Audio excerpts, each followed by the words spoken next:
City Hall, Cambridge. Remember, that's what they say. I wonder sometimes though, what was the point of it all?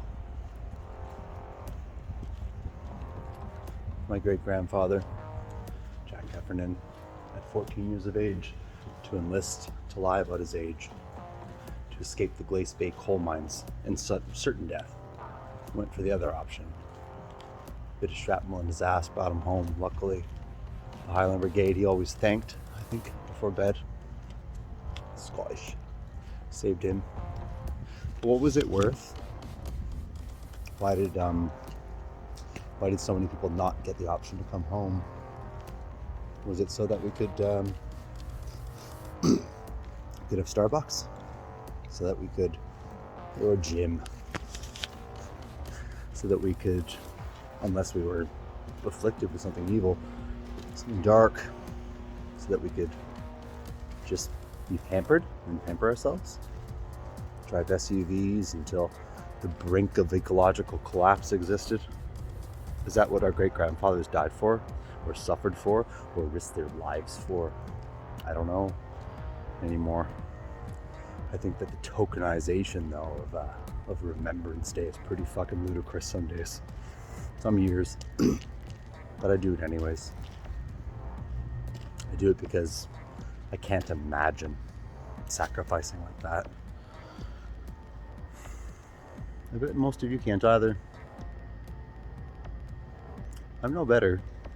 You know, we all have our afflictions, we have our affectations, or we have our weaknesses. But you know what's very interesting to me is that those which cause us to be a problem to others are those which are deemed bad. While it is completely okay underneath what was fought and died for, blah, blah, blah, to say and do nothing. Meanwhile, the world burns.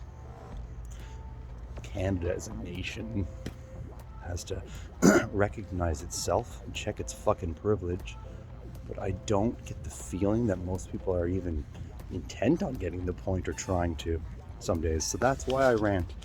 That's why I have always had a problem sitting still, proverbially, not literally, although I don't like that either. Because truthfully, I don't know what the fucking point was to any of it. And perhaps it is the demon of colonization, the curse of what we did here. Perhaps that's what it is. I don't know. But I know one thing is that I just got to a point last year where I don't care anymore about how it looks, about my friends and their concern for embarrassing them or being a buzzkill or needing to be silenced if I talk about revolutions. You can do what you need to do. This is what I need to do. And it's not tokenizing anything. I'm no better. I just don't feel right. I don't feel right about it. And as sober as I'll get, and as fucking clean as I'll get, I won't be forgetting anytime soon what we did to ourselves and our children by lying to them and telling them that everything's gonna be okay, because we only have a lifetime within which to live. What do people expect, right? What could we possibly accomplish? Bullshit. We can accomplish so much. And I mostly hate myself because I know most people are not aware, so therefore who has time, right?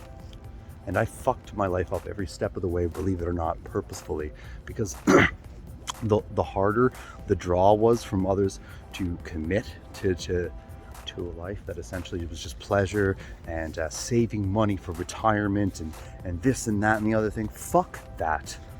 No, there's something major that needs to be done all the time. And if I had to search for it, it would have been one thing. But if it kept throwing itself on your lap, what would you have done? You know, I grew up thinking that everyone should be John Lennon. A little bit. You know, everyone should be Gandhi. Everyone should be, but more than that. That it should be like the 60s. And I know that's fucking a bunch of patriarchal, colonizing, blah, blah. I know. just a bunch of white kids in the suburbs, kicking up dust.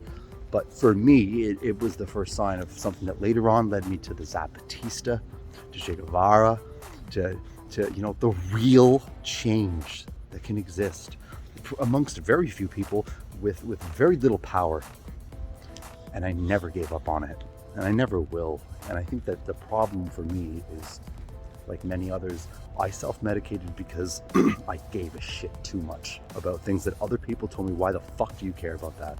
Fuck those people. And I heard it for one too many times when the final straw was working for Centurion. You fucks. What do you care about these people? And I said, I am these people. We are these people. And it's not some great thing I did. I fucked up my situation. I'm no longer able to help those people. It was just, unfortunately, what it was. A moment of, wow, I have wasted my life. I have wasted my life spending my time with people who made me feel better because I made them laugh, because I was crazy. What a fucking waste, I think. So at 40, I decided, no, I'm done.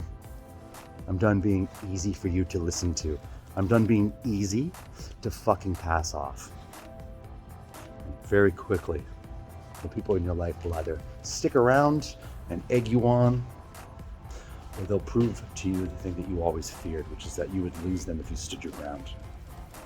And I'm okay with that.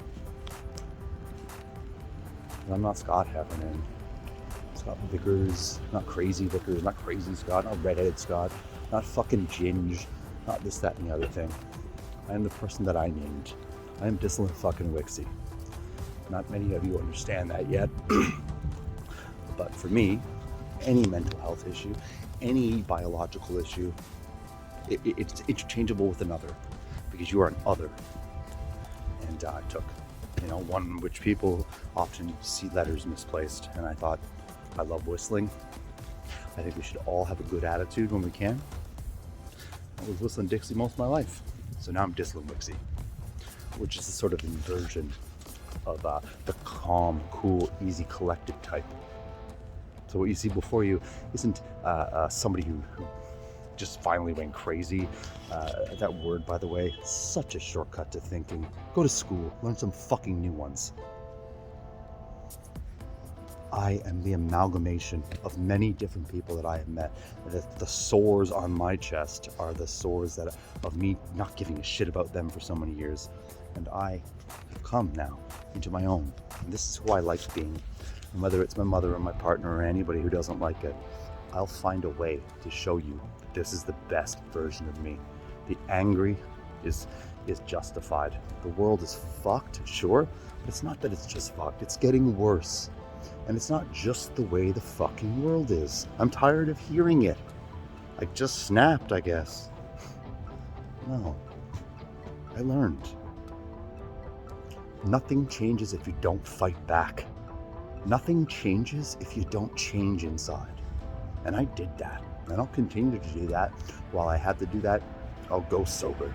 But I'm still going to be pissed, probably even more fucking so, because when my mind gets back to its 80% of its full potential, I'm not going to be able to think about anything else but the fucking widows and the disabled and the decent families that I saw getting treated like they weren't, not even that they weren't just Canadian, but that they weren't fucking human.